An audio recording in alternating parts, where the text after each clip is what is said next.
High security ಸೆಲ್ನಲ್ಲಿರುವಂತಹ ದರ್ಶನ್ಗೆ ಅಲ್ಲೊಂದು TV ವ್ಯವಸ್ಥೆಯನ್ನ ಮಾಡಿದ್ರು. ಆದರೆ ಟಿವಿಯಲ್ಲಿ ತಾಂತ್ರಿಕ ದೋಷ ಕಾಣಿಸಿಕೊಂಡಿದ್ರಿಂದ ಟಿವಿ ಆಫ್ ಮಾಡಿ ಕೂತಿದ್ದಾರೆ ದರ್ಶನ್.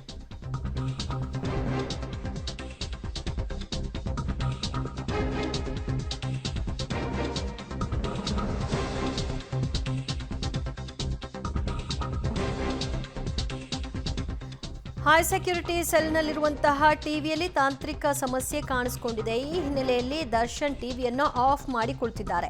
ತಾಂತ್ರಿಕ ದೋಷ ಹಿನ್ನೆಲೆ ಸರಿಪಡಿಸಿ ಅನ್ನುವಂತಹ ಮನವಿಯನ್ನು ಕೂಡ ದರ್ಶನ್ ಕೊಟ್ಟಿದ್ದಾರೆ. ರೇಣುಕಾಸ್ವಾಮಿ ಕೊಲೆ ಪ್ರಕರಣದ ಕೇಸ್ ಬಗ್ಗೆ ವೀಕ್ಷಣೆ ಮಾಡ್ತಾ ಇದ್ದಾರೆ ದರ್ಶನ್. ನ್ಯೂಸ್ ವಾಹಿನಿಗಳ ಮೂಲಕ ಕೇಸ್ ಬಗ್ಗೆ ಮಾಹಿತಿಗಳನ್ನು ತಿಳಿದುಕೊಳ್ಳುವಂತಹ ಪ್ರಯತ್ನವನ್ನು ನಡೆಸ್ತಾ ಇದ್ದಾರೆ. ಯಾಕಂದರೆ ಬಾಹ್ಯ ಸಂಪರ್ಕ ಇಲ್ಲ. ಹೋದರೆ ಅವರ ಪತ್ನಿ ಹೋದಾಗ ಒಂದಷ್ಟು ವಿಚಾರಗಳನ್ನು ಅವರಿಗೆ ತಿಳಿಸಬೇಕು, ಹೊರತಾಗಿ ಇನ್ಯಾರು ಕೂಡ ಅವರಿಗೆ ಭೇಟಿಗೆ ಅವಕಾಶ ಇಲ್ಲ. ಈ ಹಿನ್ನೆಲೆಯಲ್ಲಿ ಮುಂದೆ ಏನು ನನ್ನ ಕಾನೂನಾತ್ಮಕ ಹೋರಾಟ, ಎಲ್ಲಿವರೆಗೂ ನನ್ನ ಜೈಲು ಒಂದು ವಾಸ, ಇದೆಲ್ಲದರ ಬಗ್ಗೆ ಚಿಂತೆಗೆ ಒಳಗಾಗಿರುವಂತಹ ದರ್ಶನ್ ಟಿವಿಯನ್ನು ನೋಡೋ ಮೂಲಕವಾಗಿ ಅಪ್ಡೇಟನ್ನು ತಿಳ್ಕೊಳ್ಳುವಂತಹ ಪ್ರಯತ್ನ ಮಾಡ್ತಾ ಇದ್ದಾರೆ. ಅದರ ಸಲುವಾಗಿ ಅವರಿಗೆ ಅವರ ಮನವಿ ಮೇರೆಗೆ ಟಿವಿಯನ್ನು ಕೊಟ್ಟಿದ್ರು. ಈಗ ಟಿವಿಯಲ್ಲಿ ದೋಷ ಕಾಣಿಸ್ಕೊಂಡಿದೆ, ಹಾಗಾಗಿ ಆಫ್ ಮಾಡಿದ್ದಾರೆ. ಮತ್ತಷ್ಟು ಮಾಹಿತಿ ಪಡೆಯೋಣ ನಮ್ಮ ಪ್ರತಿನಿಧಿ ಅಂಬರೀಶ್ರಿಂದ. ಅಂಬರೀಷ್, ಈ ಹಿಂದೆ ಅವರಿಗೆ ಟಿವಿ ಕೊಡಿ ಅಂತ ಕೇಳಿದಾಗ್ಲೇ ಒಂದು ರಿಪೇರಿ ಮಾಡಿ ಟಿವಿ ವ್ಯವಸ್ಥೆಯನ್ನು ಮಾಡಿದ್ದು. ಈಗ ಮತ್ತೆ ಅದು ಹಾಳಾಗಿದೆ, ಮತ್ತೆ ರಿಪೇರಿ ಮಾಡಿ ಕೊಡಿ ಅಂತ ಅವ್ರು ಕೇಳ್ಕೊಂಡಿದ್ದಾರೆ. ಯಾವಾಗ ಸಿಗಬಹುದಂತೆ, ಏನು ಅಪ್ಡೇಟ್ ತಿಳ್ಕೊಳ್ತಾ ಇದ್ದಾರೆ ದರ್ಶನ್ ಟಿವಿ ಮೂಲಕ? ದಿವ್ಯ ಜ್ಯೋತಿ, ಬಳ್ಳಾರಿ ಸೆಂಟ್ರಲ್ ಜೈಲಲ್ಲಿ ಕೊಲೆ ಆರೋಪಿ ದರ್ಶನ್ ಅಕ್ಷರಶಃ ಒಂಟಿ ಆಗಿದ್ರಲ್ಲಿ ಯಾರ ಜೊತೆಗೂ ಕೂಡ ಬೆರ್ಲಿಕ್ಕೆ ಅವರಿಗೆ ಅವಕಾಶ ಇಲ್ಲ.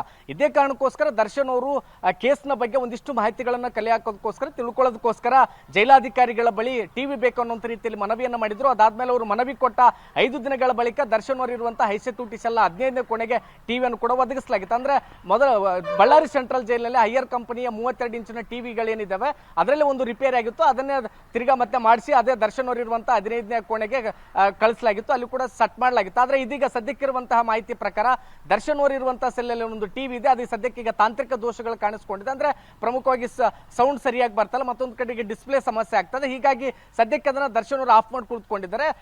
ಮತ್ತೆ ಇದೀಗ ಜೈಲಾಧಿಕಾರಿಗಳ ಬಳಿ ಮನವಿಯನ್ನ ಮಾಡಿದ್ರೆ ಈ ಟಿವಿಯಲ್ಲಿ ಸಿಕ್ಕಾಪಟ್ಟೆ ಸಮಸ್ಯೆ ಇದೆ, ಸರಿಯಾಗಿ ಬರ್ತಾ ಇಲ್ಲ, ಇದನ್ನ ಬದಲಾಯಿಸಿಕೊಡಿ ಮತ್ತೆ ಅಥವಾ ರಿಪೇರ್ ಮಾಡಿಸ್ಕೊಡಿ ಅನ್ನುವಂತ ರೀತಿಯಲ್ಲಿ ಮನವಿಯನ್ನು ಮಾಡ್ಕೊಂಡಿದ್ದಾರೆ.